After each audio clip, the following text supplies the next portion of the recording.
Good afternoon and happy Tuesday from Chicago.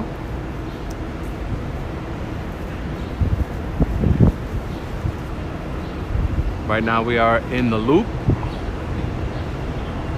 neighborhood / community area. And today we're gonna take a look at some of Chicago's most important architecture down in this area of the city. And that's gonna be the main focus today.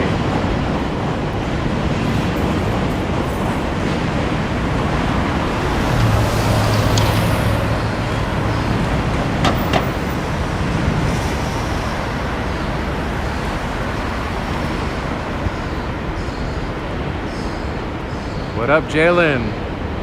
Christopher, good to see ya. We're starting from the oldest architecture in the Loop. Now, in the city of Chicago, there's architecture older than this, but when you're talking about the Loop area, this is about as old as you're gonna get. This is mid-1870s, and we'll start talking about these in just a second. What's up, Ann? What's up, Stuff?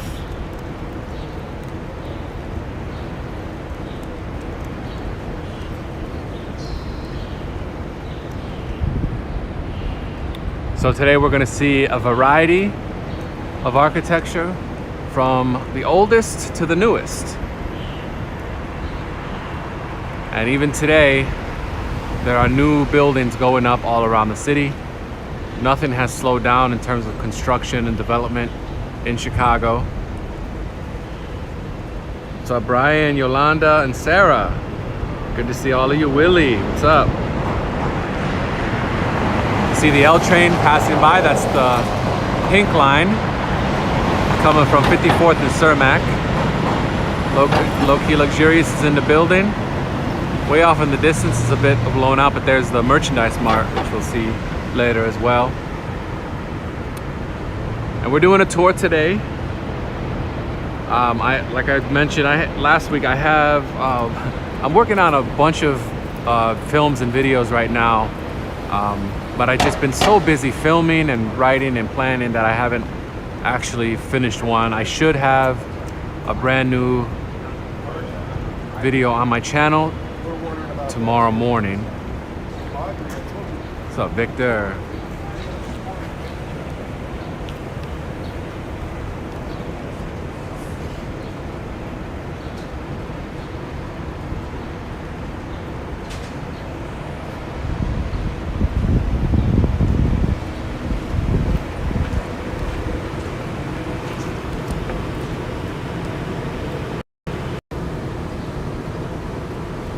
All right.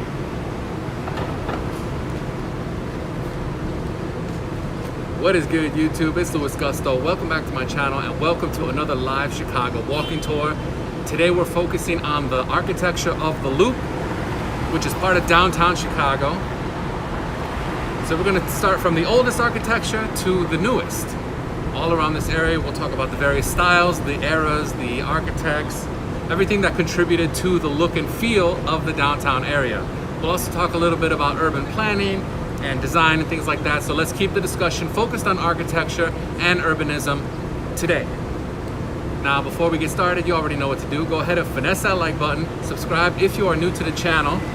Check out my Patreon community and consider joining. We're trying to grow that community as we take this content worldwide.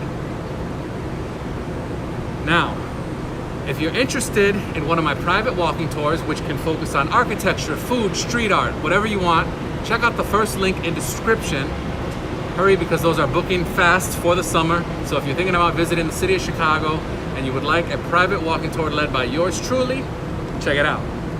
With that all said, let's go ahead and start the tour.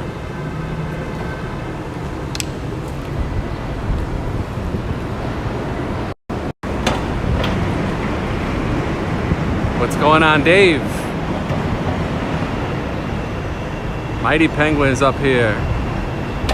All right, so like I said, this is some of the oldest architecture in the Loop. And this dates back to the 1870s. And this type of architecture, which is increasingly rare in the Loop, they've actually demolished several of the survivors in the last 5 to 10 years, unfortunately. Good morning, Mary.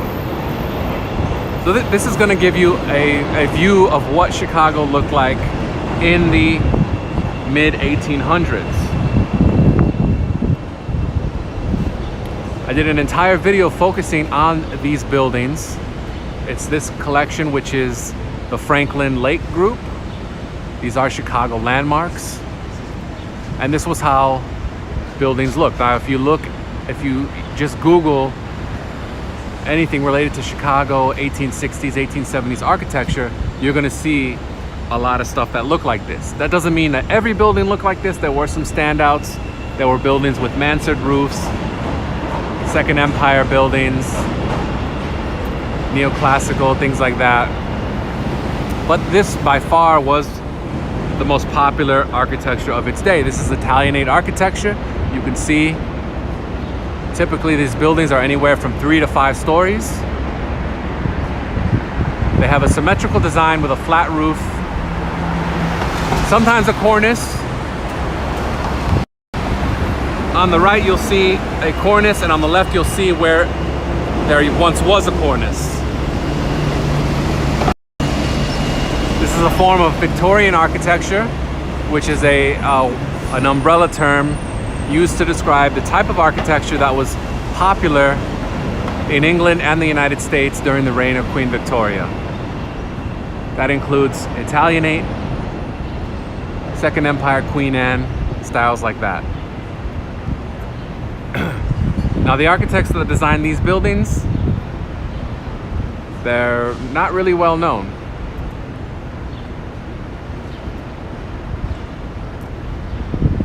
Today, they have restaurants and a nail salon at the bottom. You can see a nail place over there. What used to be a UB Dogs, a Chipotle, a gift shop is on the other side. And on the top, you have office space. What's up, Natalie? So like I said, these are Chicago landmarks. And oh yeah, I also forgot to mention, about 500 new subscribers have joined just in the last 3 days. A lot of them recommended from Here Be Bars channel. So if you're coming from Here Be Bars channel, I welcome you to the Gusto gang. Thank you for subscribing. So when we're talking about Chicago landmarks, that's not just something that I say. That's an official designation with the city. So with that comes a plaque for the outside of the building. Sometimes they put it in the lobby, but it's overwhelmingly on the outside, publicly accessible plaque, so you can read about the architects, the year, and a little story about that particular landmark. Now, Chicago landmarks, 99% of the time, protect a building from demolition. It also prevents any sort of alteration to the exterior. So the way you see these buildings now, they are protected. They can't be altered. So you can't, take off the window trim, or with this cornice, you can't like suddenly take that off. Now, I guess if we're getting technical, this one should have a cornice. That's probably never gonna happen. What up, Keisha? Right next to it, you can see the L tracks for the pink line and the green line. That will take you out to the west side.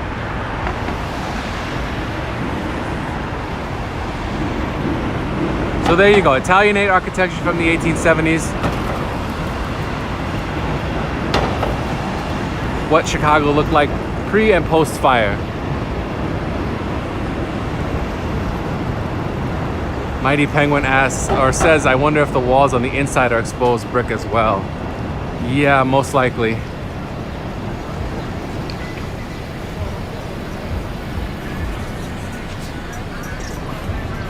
Now, from some of the oldest buildings in the city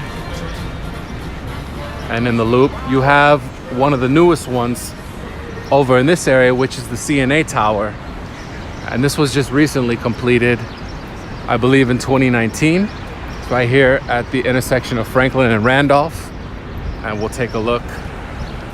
What's up, Michelle? Thank you for the compliment. The best is back at it. Now, the CNA building is a massive skyscraper, contemporary architecture, obviously. Not very exciting. You can see it's just kind of a boring glass box. And it kind of stays that way until you get to the bottom, then it gets somewhat interesting with kind of the open air arcade that leads you to the lobby. There's also a restaurant space there, Left Coast Food and Juice, which specializes in smoothies and wraps. Now, CNA moved their headquarters from that red building that you will see in Chicago skyline. Big Red, they call it sometimes. That is now named the Northern Trust Building, I guess, or they're the main tenant. They have their logo now at the top. And you can see off in the distance where we just came from. It has a freaking nightmare. Yeah. It literally usually takes me. Now here at 150 North Wabash, we have a nice outdoor sitting area. This is kind of like a minimum effort type of plaza that came along with this new building. It's nice. You can sit and you can eat your lunch amongst some trees. People watch a little bit. And over here we will have 150 North Wabash. This is another contemporary building. As you can see, it's hard to get a view unless you cross the street, and even then. Now, in my opinion, this one's way more interesting than that CNA building that we just saw.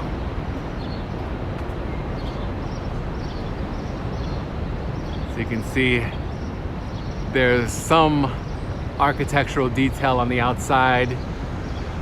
We almost have like some, well, almost look like little spines or thin columns that jut out at an angle, and it gives the building a little bit more depth. And the side view is also really nice. We'll take a look at that.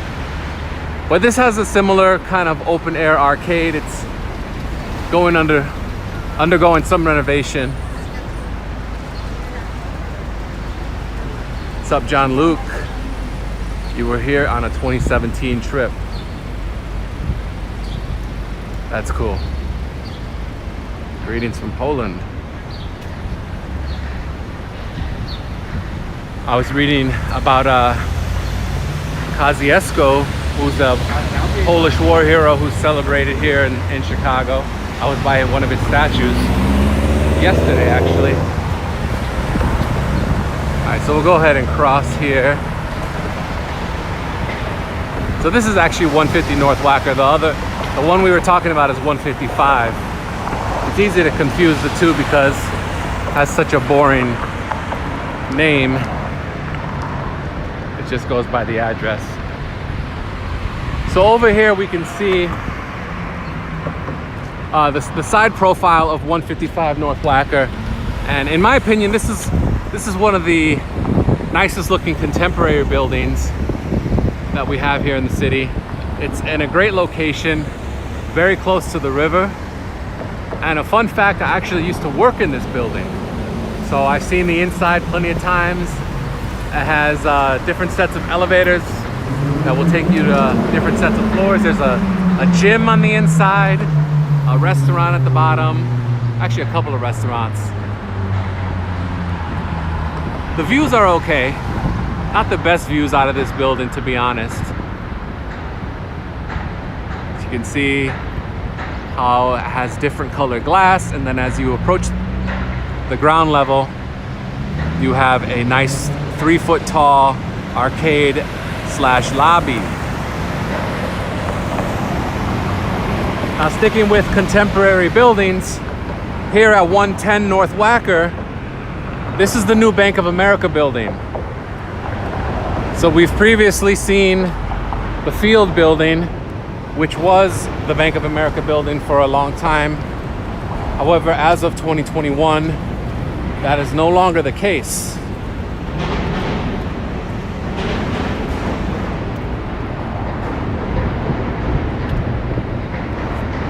So you have, this is the tallest building completed in Chicago in the last 20 plus years. And you can see it's right on the river, in between Randolph and Washington, with Wacker on the east side. Natalie says, I'll be in Chicago in 2 weeks. I'm staying at the Wit. Nice, can't wait, I love this city. What is the building that you, well, when you look, there's a curve. When you look up, there's a curve. I'm not sure.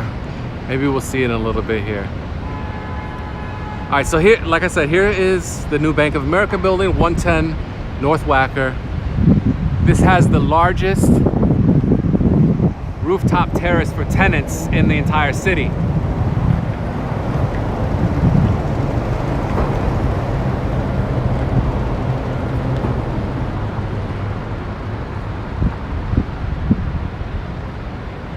And this also is an interesting building. You can see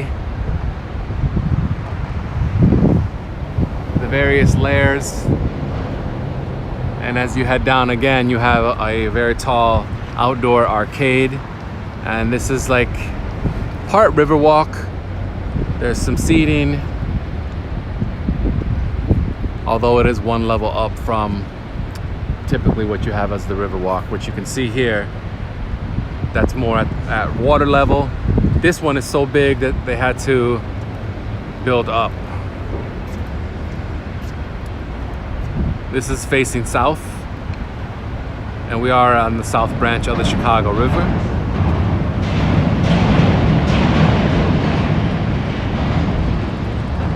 So 110 North Wacker, 155 North Wacker, and the new CNA building. These are three of the newest buildings in Chicago. And like I said, there's still construction happening. You see Salesforce Tower going up at Wolf Point. Next to that, you see a contemporary residential building at Wolf Point. A couple of them, actually. 150 North Riverside.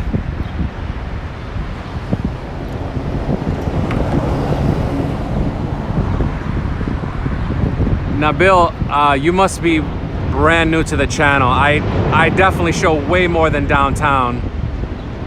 I've been all over the city, from Hyde Park, Chinatown, Pilsen, Wicker Park, Edgewater. So, not sure what you're talking about there.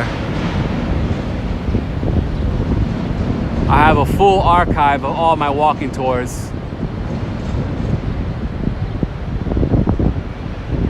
And I have almost 2 years worth of videos showcasing things all over the city. So please think before you write something like that, because that is not true at all.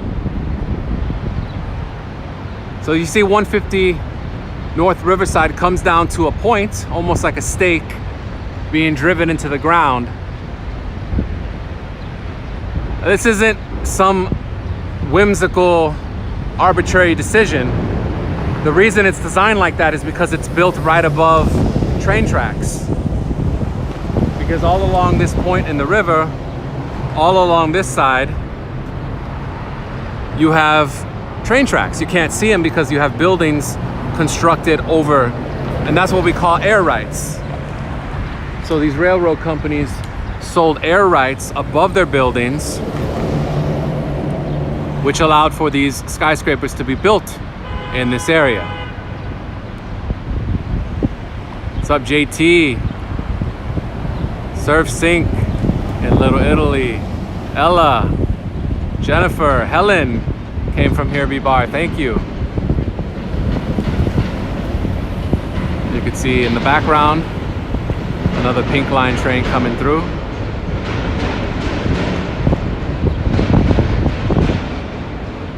What's nice about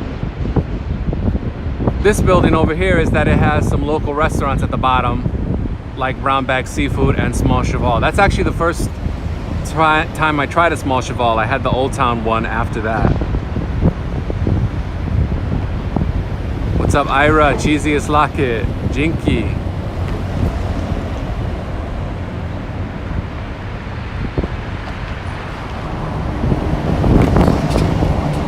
What's up, Premchick?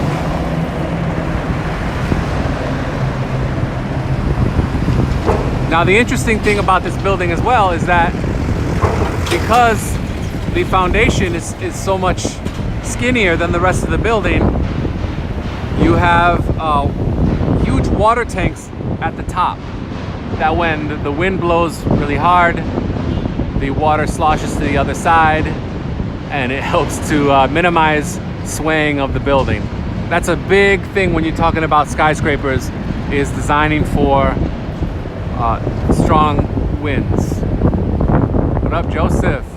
Ella says seems to be warming up nicely. It definitely is. Devante, what's up?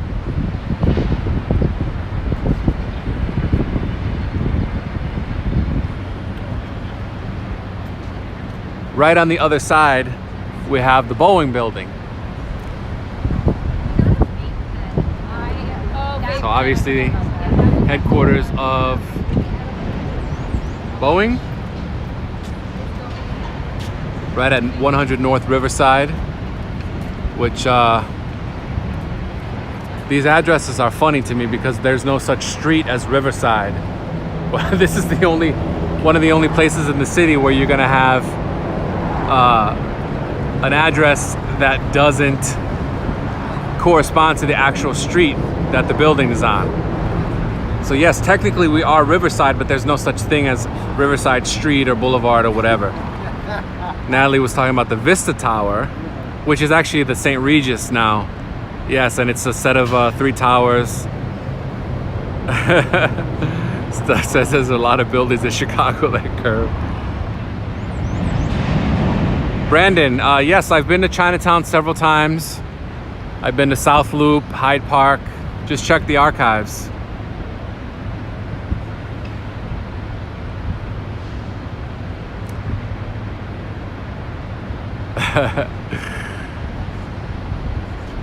Yeah, so Vista Tower, Natalie, it's interesting. We might see it later. What's interesting about that is that an entire floor